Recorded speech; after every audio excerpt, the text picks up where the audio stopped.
1er août, aujourd'hui c'est ce que l'on appelle le jour du dépassement. En fait ça signifie tout simplement qu'à partir de maintenant, nous avons au niveau mondial consommé toutes les ressources que la planète est capable de régénérer en une année. Dit autrement, on vit à crédit à partir de maintenant en exploitant la planète bien au-delà de ce qu'elle est en capacité de nous donner. Le pire c'est que chaque année cette date avance un peu plus. Rendez-vous bien compte qu'en 1978 c'était le 9 novembre. En 98, le 3 octobre. Aujourd'hui, le 1er août. Qu'en sera-t-il l'an prochain? En tout cas, le phénomène s'accélère. C'est pas tenable. En 212 jours, nous avons consommé l'ensemble des ressources en carbone, notamment en nourriture, en eau, en fibres, en terre cultivée et en bois de construction que la planète est capable de régénérer en 365 jours. Si toute l'humanité vivait comme nous les Français, il faudrait disposer de 2,9 planètes pour subvenir aux besoins de l'ensemble de l'humanité. Jusqu'à preuve du contraire, on ne dispose que d'une seule planète.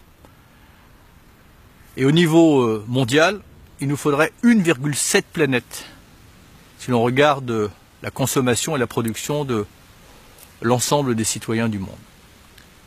Cette date, ce n'est pas simplement de la théorie, on le voit bien. Aujourd'hui, nous avons basculé dans une nouvelle ère climatique. Regardez simplement depuis l'été, les catastrophes climatiques qui s'enchaînent se développent à un rythme qui nous frappe de stupeur. Inondations, canicules et à nouveau inondations au Japon, feux de forêt en Suède, dans un pays qui jusqu'à présent avait été épargné par ce type de phénomène. Canicule en Europe, aux États-Unis, record absolu vendredi dernier à Lille avec 38,6 degrés de température. Voilà la réalité de notre modèle de développement. Le chaos climatique, l'érosion de la biodiversité.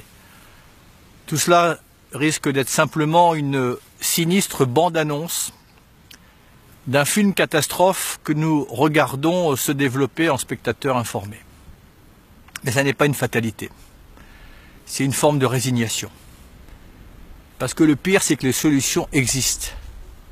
Mais elles reposent d'abord entre les mains et la volonté de chacune et de chacun d'entre nous. C'est à chacun d'entre nous qu'il revient de protéger ces biens communs que sont le climat, la biodiversité, un air sain et une eau non polluée. On a les moyens, nous avons l'économie, nous avons les technologies pour répondre aux défis économiques, climatiques et écologiques. Mais la seule chose qui fait défaut, c'est la volonté et l'intelligence collective. C'est aussi l'engagement de chacun. On doit avancer, regarder tous ensemble dans la même direction. On ne peut pas sous-traiter ce sujet-là. Oui, il y a la responsabilité de l'État, mais il y a aussi la volonté individuelle. Les énergies renouvelables sont déjà les premières énergies installées sur la planète. L'agriculture biologique et l'agroécologie sont en train de faire la démonstration qu'elles peuvent nourrir le monde tout en protégeant la biodiversité et sans aggraver les dérèglements climatiques.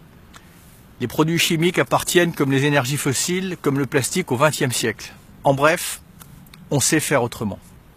Cette mobilisation, elle n'est possible que si toutes les entreprises, si tous les territoires, si tous les citoyens jouent le jeu.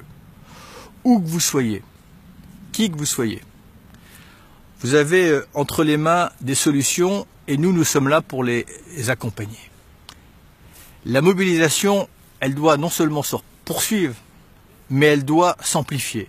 Et nous avons besoin, j'ai besoin, la planète, nos enfants ont besoin de cette mobilisation autour de la démarche #MoveTheDebt.